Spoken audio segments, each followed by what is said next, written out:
শিক্ষকদের জন্য শিক্ষা মন্ত্রণালয়ের নীতিমালা প্রকাশ এবং এই নীতিমালায় শিক্ষকরা কিভাবে বদলি হবেন সেই সংক্রান্ত বিস্তারিত তথ্য জানানো হয়েছে। প্রিয় ভিউয়ার্স, আজকে নতুন ভিডিওতে সবাইকে স্বাগত জানাচ্ছি।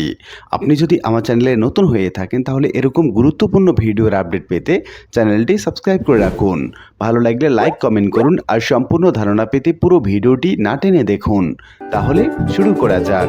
এই সংক্রান্ত একটি প্রতিবেদন সময়ের আলো নামক পত্রিকা প্রকাশ করে। পত্রিকার শিরোনামেই বলা হচ্ছে শিক্ষকদের জন্য শিক্ষা মন্ত্রণালয়ের নীতিমালা প্রকাশ এবং এই নীতিমালা মূলত বদলির জন্য। কিভাবে বদলি শিক্ষকরা হবেন এবং কোন সময় আবেদন করবেন এবং আর কি কি বিষয়ে এখানে অন্তর্ভুক্ত করা হয়েছে সেই সম্পর্কে বিস্তারিত তথ্য জানাবো আজকে ভিডিওতে। নিজ কর্মস্থল থেকে অন্যত্র বদলি হতে আগ্রহী সরকারি মাধ্যমিক বিদ্যালয় শিক্ষকদের জন্য নীতিমালা প্রকাশ করেছে শিক্ষা মন্ত্রণালয়। বৃহস্পতিবার 4 এপ্রিল মাধ্যমিক এবং উচ্চশিক্ষা বিভাগ থেকে জারি করা প্রজ্ঞাপনে এই নীতিমালা প্রকাশ করা হয়। বদলির নীতিমালা অনুযায়ী বছরের অক্টোবর মাসে নেওয়া হবে বদলি আবেদন, যদিও যৌক্তিক কারণ থাকলে সরাসরি আবেদন করা যাবে। এছাড়া বদলির শর্তের মধ্যে রয়েছে নতুন নিয়মে সমতলে শিক্ষকদের অন্তত 1 বছর পাহাড়ি অঞ্চল, দুর্গম চর এবং হাওড় অঞ্চলে চাকরি করতে হবে। প্রজ্ঞাপনে বলা হয় মাধ্যমিক স্তরে শিক্ষার সুষ্ঠু পরিবেশ নিশ্চিতকরণ এবং প্রশাসনিক শৃঙ্খলা বজায় রাখার লক্ষ্যে সরকারি শিক্ষকদের বদলি নীতিমালা না থাকায় এবং বদলি বা প্রদানের ক্ষেত্রে বিদ্যমান পরিপত্র এবং অফিস আদেশ যুগোপযোগী করার উদ্দেশ্যে এই নীতিমালা প্রণয়ন করা হলো।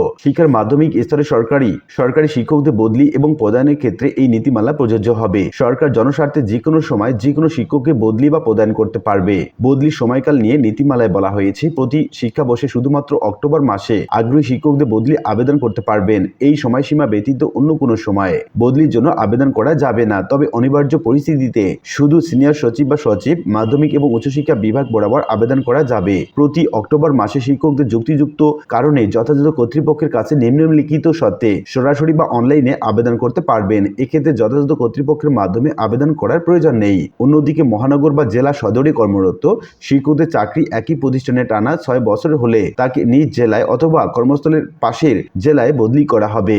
বদলি ক্ষেত্রে আবেদনকারীর নিজ জেলা বা পার্শ্ববর্তী জেলায় পদায়নে গুরুত্ব দেয়া। সহকারী শিক্ষকদের শূন্য পদের বিপরীতে অন্য বিষয়ে শিক্ষক বদলি বা প্রদান করা হবে না। আবেদনের সাথে বলা হয়েছে বর্তমান কর্মস্থলে চাকরিকাল 3 বছর পূর্ণ হতে হবে এবং বদলির জন্য উপযুক্ত কারণ থাকতে হবে।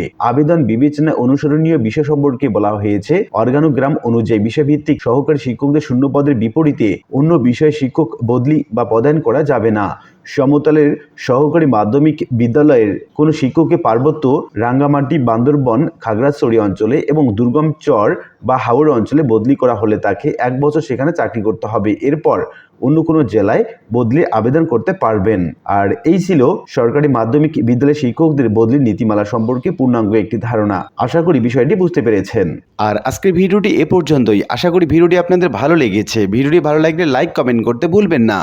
দেখা হবে অন্য কোনো ভিডিওতে। সে পর্যন্ত সবাই ভালো থাকবেন। ধন্যবাদ।